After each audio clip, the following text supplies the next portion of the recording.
It's episode 6 of Bandits Weekly presented by Smash Supplements. My name is Nathan Crosby. Bandits had a busy week with the trip to Fort McMurray and Bonnyville and then home for back-to-back against Drumheller. We did record an episode after the Fort Mac trip with Logan Sawyer. Check that out if you haven't already. Back-to-back home games against Drumheller. Very successful weekend for the Bandits, and nice to see them rebound after the loss in Bonnyville. 5-0 win Friday night for the Bandits. That was Johnny Hicks' third start at home where he earned a shutout, third straight start at home. So he was terrific that night. Kalen Fitzpatrick, though, was the player of the game with a natural hat trick and an assist. The natural hat trick scored 3 different ways: a shorty, a power play goal, even strength. He was lights out in that game. Hicks was, and the Bandits earned the 5-0 shutout win. Then on Saturday in the rematch, Drum, they got off to a better start. Raisler scores 18 seconds in, but Nick DeGraves would tie it up in the first period, and then the game sat at 1-1 for a good stretch until the third period when Mirko Budazzoni was able to snipe the go-ahead goal and eventual game winner. Ty Mason, Ethan Beyer chip in goals, Beyer's first of the season, and the Bandits skate to a 4-1 win over the Drumheller Dragons. So that was a real nice home weekend, considering it was a long stretch of games in a short period of time, to quote Ty Mason after the game. So the Bandits sit in a 3-way tie for first overall in the AJHL with Black Falls and Sherwood Park. All 3 teams have identical 13-2 records heading into this upcoming week for the week 7 of the AJHL season. Before we go any further, just want to give a shout out to Smash Supplements, where you can get everything you need to power through your day and level up, located in downtown Brooks, open Monday to Friday 10 to 6 and Saturday 10 to 4. Our guest this week on Bandits Weekly will be rocking the CRA this Saturday. That is Brett Kissel. Well, we're super pumped to be joined for a few minutes by Brett Kissel, who's going to be playing at the Centennial Regional Arena on Saturday, October 28th. Looking forward to having you down in Brooks, Brett. And thanks for doing this. Welcome to the podcast. And first off, have you ever played in Brooks before, had a gig here before? You know what? Years and years ago, I played in Brooks. I played at the school. There was an auditorium in the school. I was probably 12 years old. The acts that performed with me were Leah Durrell and the Vicia sisters, and they called it like the big night of Little Country. And so as a 12-year-old, I played, but now I'm 33, so that's 21 years ago. I played in Brooks, but also my drummer, Ben Bradley, was part of my band for about 5-6 years. He got married on the outskirts of Brooks somewhere at some small town country hall. So I've thrown down in Brooks a time or two. We've sold a lot of cattle to the big meat packing plant down the road too. So I've been to Brooks many times. That's cool. I was wondering if you've ever been to the Brooks Hotel before, like played or just stopped in for a sandwich. Yeah, I've stopped in for a sandwich and a couple cold beers. I just turned 18. And we pulled in. I was driving down. Or actually, it was maybe when I just turned 21. And we stopped in for a few beers, and then we continued down the road, and we drove to Montana. Me, my brother, and my dad, and we went to go golf in Montana. So a lot of good memories in Brooks, and that's one of the great things about. I know it's Brooks is kind of almost city size. I don't know if you guys call yourself a city or just one great big small town, but I just love the vibe in all of these great places in Alberta that are so hospitable. They love their country music. They love their junior hockey. You take care of each other. You take care of your neighbors. And when it's a Friday night or a Saturday night, I don't know if anybody likes to have more fun than communities like Brooks. Yeah, we're going to have some fun when you come to town. And have you been to our arena before, the Centennial Regional Arena? No, and this is a funny story because my agent was calling it the CRA, Centennial Regional Arena. I'm like, the CRA, like CRA are hiring me for a gig? Like, that's what I was thinking to myself, Canada Revenue Agency. And I'm like, no, I don't know if I want to do anything because I don't think I've paid my taxes yet this year. So, but he assured me, no, it's the way better CRA. So no, I've never been to the Centennial Regional Arena, but I'm really excited to play because I think it's going to be a great show with obviously a bunch of great people in the audience. Yeah, no, this is the better CRA for sure. I can say that. Other big news for you that I gotta give you some props for. Just announced that you're going to be doing the anthem at the Heritage Classic at Commonwealth coming up here. That's super exciting. I mean, how cool is that? What's that going to mean to you? It's going to be amazing because I grew up singing anthems. I made a post about it the other day. when my brother would play mini sticks, or even when my brother would play, small level hockey, pee wee, and stuff like that. I know I was singing the anthems all the time. The very first time I sang for an Oilers game was in 2006. I was 16 years old, and I did the anthem for the Oilers and the Flames. So now it's pretty crazy to think that I've been a part of the organization for, Oilers Entertainment Group, and a really good friend to that part of the business, and for them to have invited me. And it was actually the NHL. Gary Bettman, actually, I saw a bunch of the NHLers at the NHL awards in Nashville, and Gary Bettman, in his Gary Bettman like voice, says, "So are we going to see you in Edmonton on October 29th?" And I said, "Well, yeah, do you need me to sing?" He says, "Absolutely." And that was it. That was the contract I got. Like, that was it. Like, just from the top down, him and Steve Mayer said, "Hey, you're going to do the anthem." And that's it. No paperwork or nothing. But I trust them, and they trust me, and I can't wait to go on the ice and sing one of my favorite songs in the world. That's great, and pretty cool to have it come from the top down as well. Now, do you remember, and like you and I think we're about the same age, mid-30s. Do you remember much of the first outdoor game at Commonwealth back, I think it was 2003? Yeah, I was there, like November 22nd or November 23rd. I was there, and I remember Paulina Gretzky. She was going to be a singer. She was 13 years old. She and I are the same age.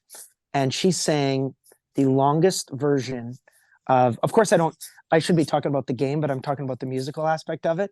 Remember that song? I think it's by Sarah McLachlan. "I Will Remember You." And it was like a 7-minute version. It was minus 30. And that's one of the memories I have of that game. I remember that night being really cold. I was in Olds, Alberta that night, and yeah, I remember it being cold. And do you still talk to Paulina and DJ? I saw Paulina and Wayne at an airport lounge in Toronto at Signature, and had a visit and stuff like that. And they were on their way down to some cool American city to go watch Dustin Johnson play.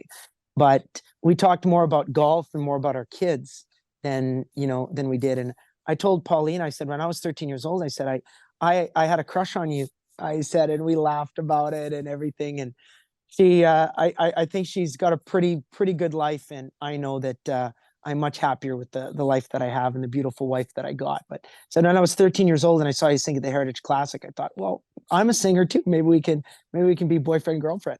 Hey, you almost got me singing there, and then we know this has gone off the rails if I start singing. But yeah, exactly. And just one more thing on the Heritage Classic, the Nickelback guys, do you know them? You're going to be going up on stage, you think, with them? No, I'm probably not going to go on stage with them, but I know Chad pretty good, and he's a great songwriter, and he's written a bunch of great country songs. And I loved that he had 2 country openers on their last world tour with Brantley Gilbert, who's obviously on the real rock side of country, but also Josh Ross, who's a pal. So I love that they've been asked, because even though they're from Hanna, Alberta, I think 3 of the 4 cheer for the Oilers and one of the guys cheers for the Flames. So it's really, really cool to see these guys, and arguably one of the greatest rock bands of all time. And I'm going to say of all time, and truly one of the greatest acts to ever come out of Canada. I just think it's a huge moment for them. It's a huge moment for music, and a huge moment for Oilers and Flames fans to rally behind, again, the greatest group to ever come out of Alberta. Yeah, you got lots going on here, because that's the next day after. So you're going to leave Brooks and head right up to Edmonton and perform each day. Exactly. First thing in the morning, we're going to drive up.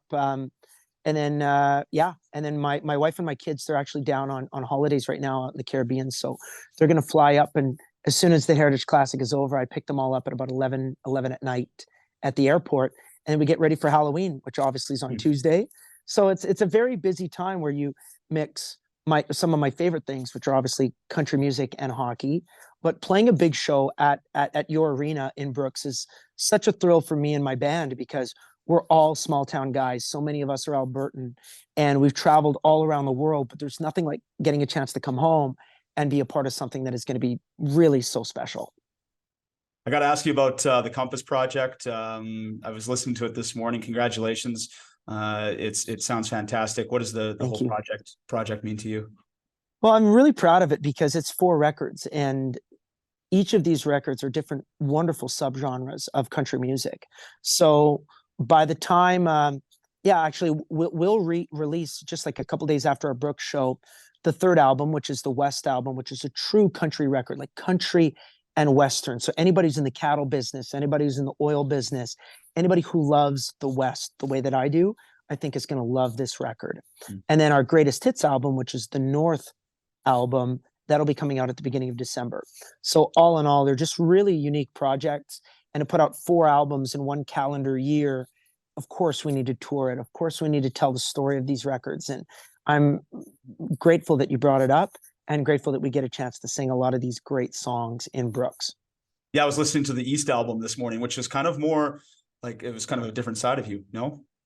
Oh, very much so. Like, well, if you get to know me, you know that that's still very much a part of who I am. Mm. But the show that I do on stage is so live and so energetic. Whereas if you see me around a campfire, if you see me up at a hunting or a fishing lodge, if you come out to my house and we're sitting around the kitchen table after a few drinks and after a beautiful supper, these are the songs that I want to play for you. And my wife really encouraged this side to really come out in a recorded form.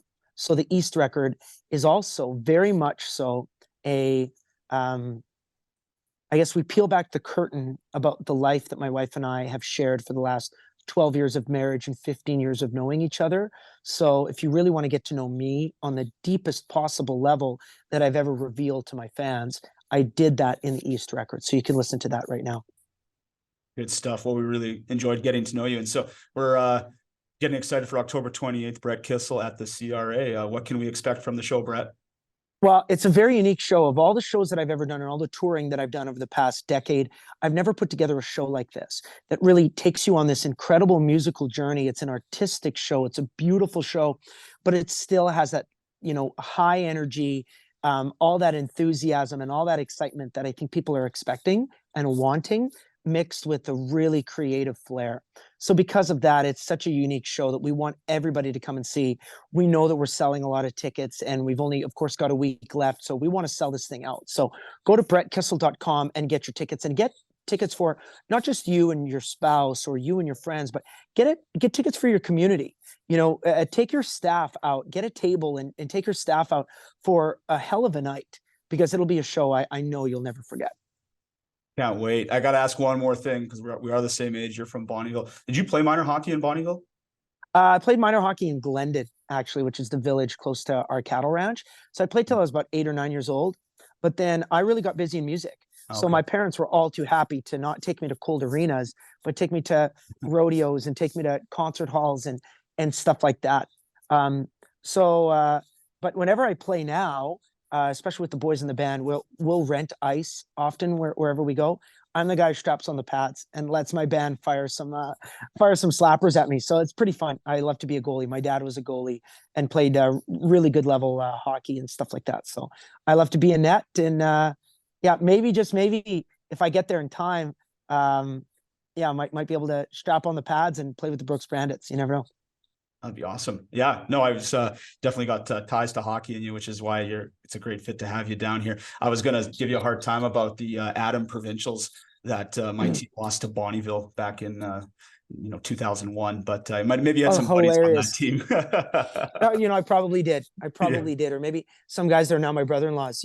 My wife's brothers played hockey. A few of them played even Pontiacs and stuff like that around, I think, 2006 and 7. So it's really, really cool to get a chance to come to a rink like yours that loves hockey as much as your community does. But I also know they love country music too. So that's why I think it's a great fit for me to be coming and putting on a big show for you guys. Can't wait. Brett, thanks for your time. Can't wait to have you here in Brooks. Looking forward to the show. Yeah, thanks, dude. Thanks for letting me join you on the air, and we'll have a good time on Saturday. Big thanks to Brett Kissel for joining us on Bandits Weekly. There's still tickets available for his show this Saturday at the CRA in Brooks. You can buy them at Kissel's website or in person at the Safeway in Brooks.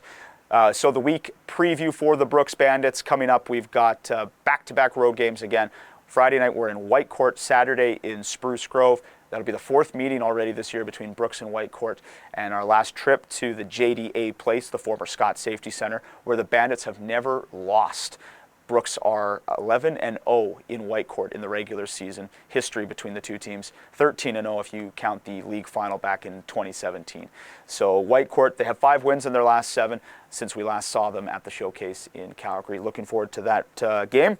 Saturday, we are at the Grant Fuhr Arena in Spruce Grove. It'll be the first meeting of the season between the Bandits and the Saints. Spruce, they have an odd schedule this week. They have a home-and-home with Camrose. Their Thursday game against Camrose is a noon start, one of those school games. So the Saints have some games to play before they host the Bandits on Saturday. And we'll get to see Spruce Grove for the first time since the league final of last year. That's what's on tap this week for the Brooks Bandits. Before we go, we got to talk about some of our former Bandits and what they're up to. Penn State forward Aiden Fink scored his first college goal last weekend in a 3-2 win over AIC. Congratulations to him. Big weekend for Hudson Malinowski, the Providence forward, Toronto Maple Leafs draft pick. Had back-to-back games with a goal, including their 4-2 win on Saturday over RPI. And Boston Buckberger, former defenseman of the Bandits, now with Denver. He was named the NCHC Defenseman of the Week. So congratulations to him. So the Bandits will be on the road this weekend at Whitecourt and Spruce Grove. Looking forward to the action. That's going to wrap up this week's edition of Bandits Weekly. Thank you to Brett Kissel for making some time for us. Check him out this Saturday in Brooks. I'm Nathan Crosby. This has been Bandits Weekly presented by Smash Supplements.